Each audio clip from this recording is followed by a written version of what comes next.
2000년 10월 25일부터 그해 12월 19일까지 발생한 사건인데 사망한 사람이 3명이고요.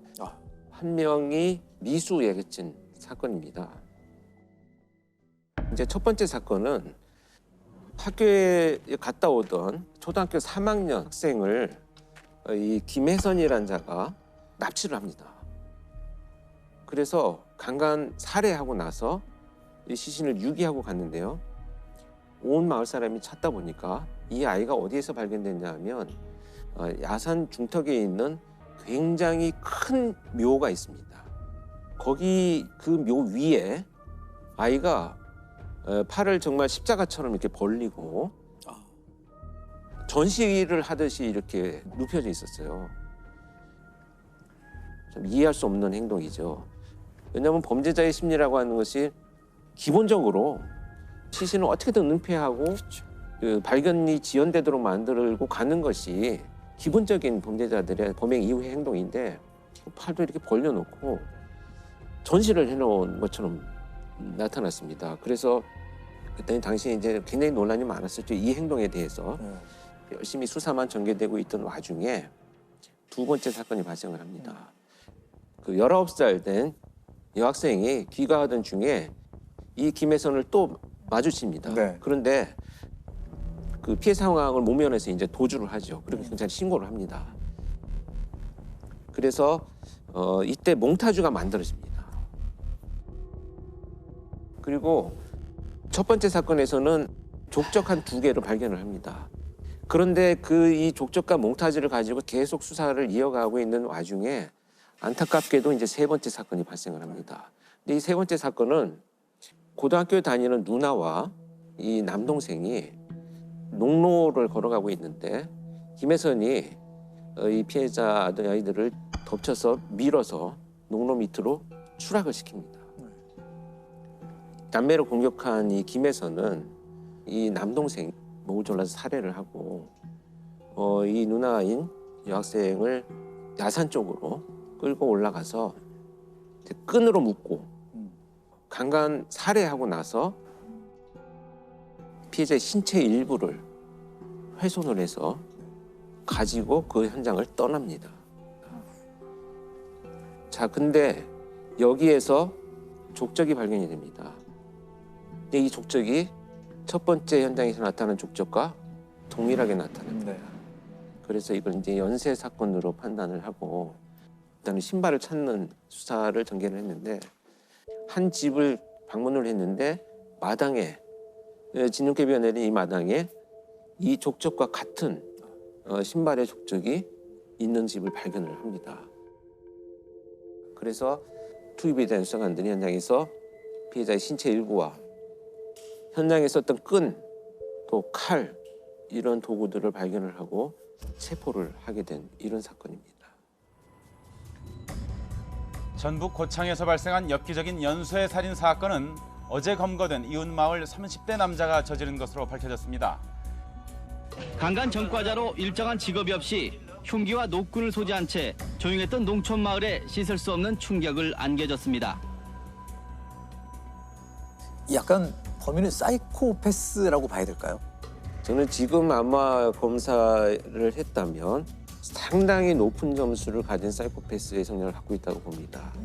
제가 현장에 투입이 됐었던 사건이고 면담을 실제 들어갔을 때도 이 김혜선이 저한테 이제 굉장히 얼굴에 미소를 띠면서 자신 있고 즐거운 표정으로 했던 얘기는 뭐냐면 그 시기에 자기가 동물을 학대한 내용들을 설명하는 과정이었습니다.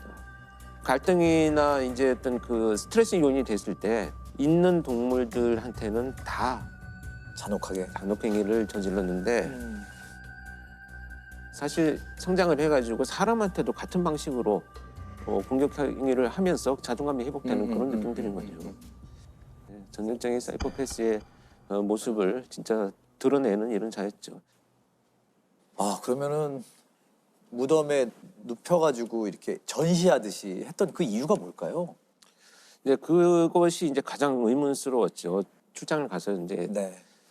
면담을 하기 시작을 했어요. 근데 왜 그랬느냐라는 질문에 화가 나서 그랬다는 거예요.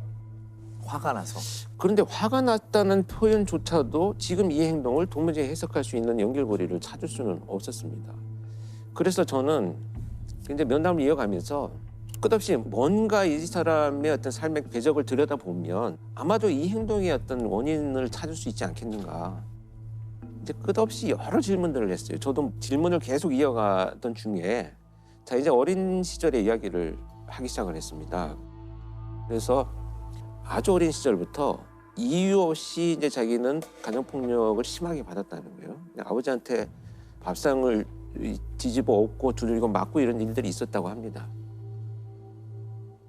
자 이제 문제는 뭐냐면 그런 학대를 받고 나서 늘 옷을 벗긴 채로 쫓겨났던 거예요. 그래서 그 바깥에서 이렇게 오들오들 떨고 있는 장면들이 늘 그 마을에 있던 친구들한테 노출이 된 거죠. 근데 이 시골 마을이라고 하는 것이 중학교도 같이 가고 고등학교도 같이 가고 이렇게 평생을 이렇게 벗는 것에 대한 노출이 굉장히 이 사람은 처벌이었던 거죠. 그래서 지금도 나는 반팔 반바지 안 입어요. 긴팔 입고. 네. 그 말을 듣는 순간 아 이것은 지금 이 굉장한 연결고리가 있는 것이구나 이제 알게 된 거죠. 그래서 이 첫 번째 피해 아동이 납치를 해서 성폭행을 하려고 데리고 갔는데 성폭행을 하는 과정에 이 아이가 사망을 해버렸다는 거예요. 네. 의식을 잃고 자기는 자기의 목적을 이루지는 못했는데 아이가 사망했다는 것이 화가 났다는 거죠. 그래서 자신이 극도로 혐오스러워하는 이런 노출을 통해서 피해자를 거기다 전시해놓고 마치 형벌을 준 것처럼 이렇게 생각을 했습니다. 자기가 갖고 있는 트라우마를 결국은 범죄 행동에서 그렇게 표출되는 특이한 유형의 범죄죠. 트라우마에 대해서 좀 과학적인 연구도 많이 되고 있다고요. 제가 듣기로는 원래 트라우마라 그러면은 이게 굉장히 이제 심리적인 이제 문제라고 보통 다들 알고 계신데 이 트라우마에 어떤 생물학적 근거가 있다, 생리학적 근거가 있다는 연구들이 이제 속속 밝혀지고 있대요. 그래서 그 사람의 뇌에서 크게 이제 편도체와 해마라는 부분이 이제 기억과 관련해서 중요한 역할을 하는데 뱀을 봤을 때 깜짝, 화들짝 놀라잖아요. 그러니까 이런 역할을 편도체에서 하게 되는 거고 우리가 일단 뱀을 봤지만 뱀이지만 저건 작은 뱀이니까 괜찮아라고 차분하게 이성적으로 판단하는 게 이제 해마가 하는 역할이죠. 보통 우리가 이제 경험을 해서 기억으로 바꿀 때 이 두 가지가 다 협업을 잘 해야 돼요. 자 그런데 이제 그 트라우마가 남는 상황일 때에 이제 연구를 해보면은 이 해마가 제대로 역할을 못하고 편도체가 아주 과잉으로 이제 이것이 흥분돼 있는 이런 것들이 많이 발견됐대요. 그러니까 이게 무슨 뜻이냐면은 어떤 기억들은 이것이 제대로 이성적으로 판단해서 그것에 대한 가치가 평가돼서 남는 것이 아니라 그냥 공포나 불안 이런 것들하고만 결합된 상태로 남는 거죠. 그래서 이제 이런 사실이 이제 알려지게 되니까 그 트라우마에 어떤 생물학적 이유가 있다는 뜻은 거꾸로 이걸 생물학적으로 생리학적으로 해결할 방법을 찾을 수 있을지도 모른다는 거예요. 그래서 따라서 이 뇌에 이 아까 얘기한 편도체나 이 해마에 어떤 물리적인 자극을 주어서 트라우마를 약간 완화시키는 그런 실험들도 실제로 이루어지고 있더라고요. 그러니까 앞으로 이제 트라우마를 저희가 뭐 약으로 극복할 수 있거나 그런 단서를 줄 수도 있는 거죠. 범죄 피해자들의 트라우마에 대해서도 좀 중요하게 다뤄봐야 될 문제인 것 같아요. 그렇습니다. 결국은 가해자들에 대해서 뭐 서사를 만들기 위해서 트라우마를 연구하는 건 아니니까요. 그들의 행동을 이해하기 위해서 우리가 연구를 했다면 사실 피해자, 그다음에 그 남은 가족들까지도 이 트라우마가 심합니다. 아까 그 김혜선 사건에서 중간에 몽타주를 만들었던 그 도주한 그 피해 여성은 그 사건이 2000년도 사건이잖아요. 지금도 바깥에를 거의 못 나오신다고 합니다. 그 두려움이 아직도 커서. 그다음에 이제 어떤 그 성폭행 피해자는 그 범인한테 났던 뭐 비누 냄새나 향수 냄새 이런 것들이 이제 인상 깊게 남아 있다가 유사한 냄새를 맡게 되면 온몸이 얼어붙어서 이제 움직이지 못하는, 또 방화 같은 것으로 인해서 이제 그 자식을 잃은 부모가 있었는데 그분들은 끝없이 휴대폰이나 인터넷 그 컴퓨터에 불이 나서 사망하는 사람이 어떤 고통을 느끼는지를 끝없이 검색을 하세요. 그러니까 내 힘든데도. 자식이 얼마나 힘들게 죽었는지를 자꾸 자기가 경험하려고 하는 고통, 죄책감, 자식을 지켜주지 못했다고 하는 자기 어떤 죄책감 이런 것들이 막 연결이 되어가지고 결국은 같은 방식으로 고통적인 선택을 하는 경우들도 많이 있긴 합니다. 해마다 발생하는 수만 건의 범죄 뒤에는 상처를 입고 힘들어하는 피해자들이 존재합니다. 연쇄살인범 유영철에게 희생된 피해자의 친동생이 스스로 목숨을 끊었습니다. 안양 초등생 유괴 살해 사건의 피해자 이양의 아버지 이천 씨가 7년간 술로 괴로움을 달래다 딸의 곁으로 갔습니다. 다 피하는 거 다 좋은 어떻게 살아요? 자식을 본 죄인인데 무엇을 말을 해요?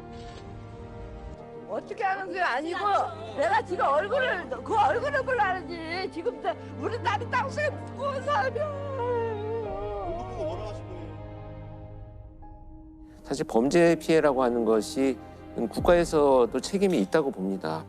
안전을 책임져야 되는 국가가 사실 소홀히 한 책임들도 있죠. 물론 가해자의 비난이 당연히 크겠지만 범죄 피해자에 대해서 국가가 구조해야 될 의무는 헌법상 의무예요. 헌법 네. 30조에 보면 범죄 피해자에 대해서는 법률이 정하는 바에 의하여 국가로부터 구조받을 수 있다 이렇게 규정이 되어 있어요. 그래서 이 헌법상의 의무에 따라서 만들어진 법률이 범죄 피해자 보호법이라고 있어요.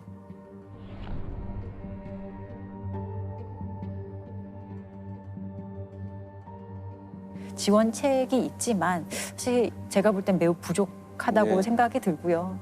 근데 실제로 이게 참 범죄 피해자들이 막 적극적으로 알아보고 신청하고 이래야 되는 사전 절차가 좀 있어요. 그래서 놓치고 지나가는 경우도 있고요. 그리고 어떤 범죄 피해자 구조금이 나온다 그래도 죄책감을 가지고 그 구조금을 제대로 사용 못하는 분들도 계시고 살인이나 강도 등 강력 사건의 피해자나 가족은 치료비와 장례비 등 각종 지원금을 받을 수 있지만 제도가 잘 알려지지 않고 지원금 지급 과정도 복잡하다 보니 한 해 1,000억 원 안팎의 예산 중 집행률이 10% 선에 불과합니다. 또 어떤 심리치료나 이런 것들 지원 많이 해주거든요, 실제로. 근데도 오히려 치료를 받으러 가는 그 행위가 그 범죄 피해를 더 상기시켜서 못 네. 가겠다고 하시는 분도 그렇죠. 생각보다 정말 많거든요. 그래서 이런 분들을 어떻게 피해 회복할 수 있는 제도적인 시스템으로 이렇게 포섭할 수 있을지 거기에 대한 연구를 사실 더 많이 해야 돼요. 네. 범인의 형량에만 계속 얘기를 많이 했던 것 같은데 피해자들이 지금 어떻게 살고 계시고 저는 피해자들을 위한 기금이 마련됐다는 얘기를 좀 처음 들었거든요. 이게 다 이용하셔야 되죠. 네. 예. 이제는 또 다른 어떤 그 피해로 인한 다른 범죄가 재생산되거나 아니면 본인들의 극단적인 선택을 하는 이런 부분들도 우리가 이제 예방을 할 수 있는 노력들이 분명히 이어져야 된다 이렇게 생각을 합니다. 네. 우리의 삶이 처음부터 피해자의 삶은 아니었잖아요. 어느 순간에 보면 이 슬픔을 딛고 일어나서 치유가 되는 거예요. 아, 여기 관심이 좀 부족했구나 생각하게 하는 그런 범죄도 있죠. 관심이 좀 부족했던. 부족했다. 그걸 깨닫게 하는 범죄. 네. 이게 농인사회에 조입할 사건 이렇게 불리는 사건이더라고요. 일단 뭐 조이팔은 다들 아시죠? 예. 대한민국 역사상 최대의 피라미드 사기를 저질렀던 범죄자고 피해액이 뭐 몇 조쯤 되는 거니까요. 제가 지금 말씀드리려는 사건도 뭐 그런 비슷한 피라미드 사기 사건이고요. 이 사건의 특이한 거는 농인사회에서 벌어졌다는 거. 근데 이제 청각장애인이랑 농인은 달라요. 그러니까 후천적으로 청각장애를 입을 수 있잖아요. 베토벤처럼. 아, 그렇죠. 네, 원래 청인이었다가 어떤 식으로든 청력을 상실을 해서 청각장애인이 된 경우에는 다른 사람의 말을 듣지는 못하지만 자기는 말을 할 수 있죠. 이분들은 청각장애인이고요. 선천적으로 귀가 안 들리는 경우 네. 어릴 때 말을 구어를 익히기가 매우 어렵고 들리질 않으니까. 네, 그래서 나이가 들어서도 구어를 잘 사용하지 못하는 경우가 있습니다. 그리고 수어를 자기의 제일 언어로 사용을 하게 되는 경우가 이런 경우를 농인이라고 합니다. 농인에 이제 대비되는 말은 청인이라고 부릅니다. 네. 농인 사회라고 할 때 여기서 농인은 굉장히 끈끈해요. 네. 농인들이 농학교를 다니게 되다 보니까 거기서 선배 후배 동창 이렇게 막 이어지게도 되고요. 또 이제 우리를 도울 수 있는 사람은 나와 정체성이 같은 사람이 나를 이해하고 나를 도울 수 있다. 그러니까 끈끈하기도 하지만 좀 폐쇄적이기도 하죠. 폐쇄적이죠. 네. 그런 집단 폐쇄성이 있기 때문에 제가 말씀드리려는 사건이 일어난 거기도 한데요. 뭐 농인사회 조이팔이라는 거는 별명이고 실제로는 행복팀 사기 사건. 네, 농아인들이 같은 신체 장애를 겪고 있는 농아인들을 상대로 조직적인 사기를 벌여온 것으로 드러났습니다. 현재까지 파악된 피해자만 500여 명, 피해액은 280억 원대입니다. 총책 A씨를 포함해 조직원 대부분이 농아인입니다. 주범이 김모 씨라고 하는 자인데요. 이 사람도 농인이에요. 김 씨라고 부를게요. 김 씨는 같은 농인을 상대로 전부터 그 사기 조직을 운영을 하고 있었어요.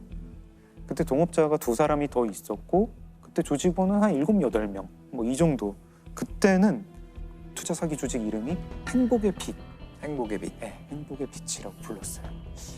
그러다가 동업자 중에 한 명이 다른 건으로 구속이 돼요. 구속이 되니까 이 김 씨가 이 행복의 빛을 조직을 재편을 해요. 행복팀으로 재편을 하고 그때부터 이 행복팀이 전국적으로 커지게 됩니다. 투자자를 이제 모으는데 전부 농인을 상대로 모으고 이 농인들이 아까 말씀드렸듯이 그 농학교 선후배 학연이 있다 보니까 자기 선후배 동창들을 찾아가지고 아 우리 행복팀이라는 거에 투자를 해라. 그러면은 원금의 몇 배를 주겠다. 3개월 안에 2배, 뭐 3배 뭐 이렇게 주겠다라고 얘기를 하면서 굉장히 집요하게 설득을 했다고 해요. 되게 큰 조직인 것처럼 자기들을 포장을 해요. 지금 부동산 개발업자가 높으신 분이라는 분이 있는데 이 사람은 농인은 아니다. 청인인데 근데 이 사람이 옛날에 길거리에서 쓰러졌었어. 쓰러졌는데 어떤 농인이 이 사람을 도와줬대. 그래서 스토리를 만들어. 네. 이 사람은 농인들에게 은혜를 갚기 위해서 이 사업을 하는 거야. 이분 이름은 지금 말할 수 없어. 높으신 분. 높으신 분이라고 하자. 이 사람이 아파트랑 공장을 지으려고 한다. 여기에 투자하면 석 달 안에 얼마로 불려주겠다. 그리고 거기 공장을 지으면 너를 일하게 해주겠다. 또 너한테 일자리를 줄게. 나중에 연금도 줄게. 뭐 이런 식으로 막 설득을 하는데 일자리 준다는 얘기에 농인들이 마음이 많이 움직였다고 해요. 보통 이제 농인들이 일자리를 좋은 일자리를 구하지 못하니까 특히 되게 이 높으신 분이라는 사람은 사실 실체는 없죠. 그냥 그 아까 김 씨예요. 김 씨, 총책인 김 씨. 김 씨는 뭐 사업을 해본 경험이 있느냐? 전혀 없어요. 전혀 없고 세차장에서 일한 적이 있고 목욕탕에서 세신 일을 한 적이 있는 그런 정도예요. 그리고 투자금을 받는 농인들한테 집을 담보로 돈을 빌려라. 대출을 받는 걸 좀 어려워하면 대출 알선까지 막 해줬어요. 좀 구어가 되는 사람들로 의사소통팀을 꾸려가지고 제2금융권에 이 농인을 데리고 가서 이 사람한테 대출을 해줘라. 뭐 이렇게 해가지고 돈을 받고 작게 투자한 분은 뭐 한 200만 원에서 300만 원, 많이 투자한 분은 뭐 7억 원 이렇게까지 있었다고 해요. 나중에 경찰이 검거를 해서 보니까 피해자가 한 500여 명, 그리고 이제 피해액은 한 280억 원. 네. 그게 다 그 피 같은 그 농인들이 한 분 한 분 뭐 몇백만 원에서 몇천만 원, 몇억 원 이렇게 모은 돈이었죠. 그렇게 해서 돈을 모아가지고 조직원들이 지역 팀장한테 돈을 보내고 팀장이 지역 총책들에게 보내고 이 지역 총책은 4개의 총책이 있었어요. 대전, 경기, 경남, 서울 뭐 이런 식이고 색깔을 뭐 부여를 했습니다. 뭐 파란 팀, 하얀 팀, 뭐 노란 팀. 이 팀장이 그 받은 돈을 현금으로 바꿔가지고 김 씨한테 상자에 넣어가지고 보내는 구조였어요. 그 은행 거래 내역을 숨기려고요. 그리고 한 달에 뭐 2-3번씩 모여가지고 단합대회도 열었습니다. 그런 단합대회가 정말 이렇게 종교단체 비스무리하게. 그러니까 피라미드가 하는 형태의 일을 다 했네요, 보니까. 네.